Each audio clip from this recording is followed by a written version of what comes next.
What's going on, everyone? So one of the things that I disliked the most about Scream 6, other than they did like Scream 2 2.0, but is that they nobody died, right? Like everything was played safe. They didn't really they did some cool things, don't get me wrong. They did some fan service stuff, right? The early Ghostface reveal with Jason and Greg, right? Having 3 killers, the fake out death, right? They did some stuff that really was fun and different and new and creative. And, I applaud them on that, tip my cap to them on that. But beyond that, they didn't really, nobody died in the movie.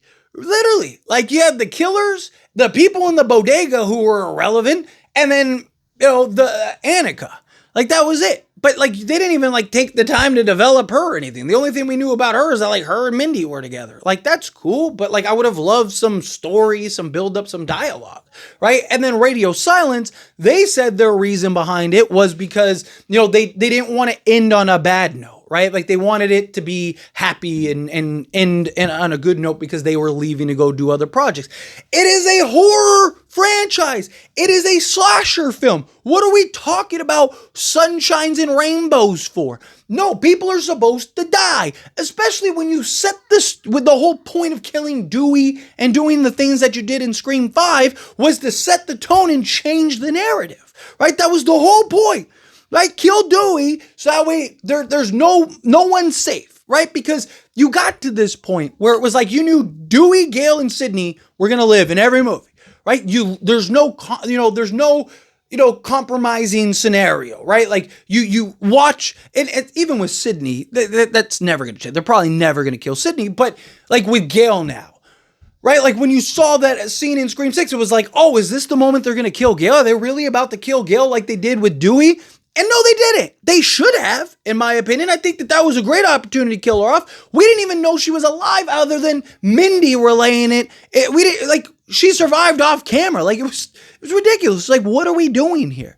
And so, again, that's probably my biggest frustration about Scream 6 is that, it basically, it might as well not even been a horror movie. It might as well not even been a slasher. Nobody got slashed, right?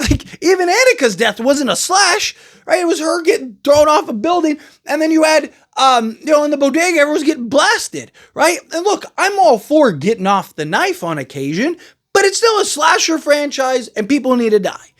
Point is, and the reason I went on that rant is because we're going into Scream 7, right? And I don't want to see them play it safe again, right? We need to, you have 30 people in this movie, literally, it's every day there's 5 new cast members being added on. So you have a bunch of cast members, right? There should be a huge body count.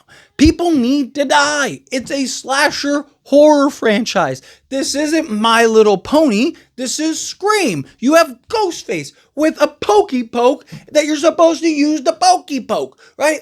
I want to see people get pokey poked, right? That's the whole point. So I really hope that we kind of get back, right? They talked about how this is going to be a darker, more brutal Ghostface, and this is going to be the scariest Ghostface yet, and this, that, and the other.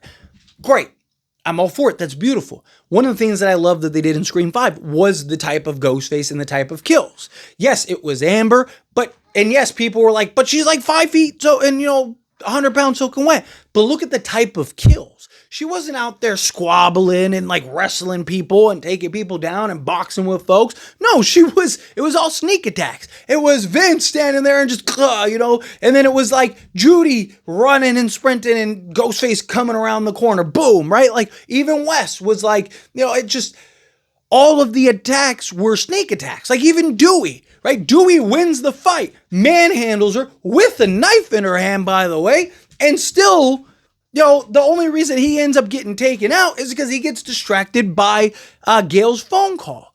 Otherwise, he probably takes out a Ghostface, right? So, I enjoyed that. And I talked about it. If we could get Scream 5's just kind of sneak attack kills Ghostface with the kind of more tactical, militant Ghostface you saw in Scream 6, I think you have the perfect Ghostface. I think you got the perfect married blend of Ghostface.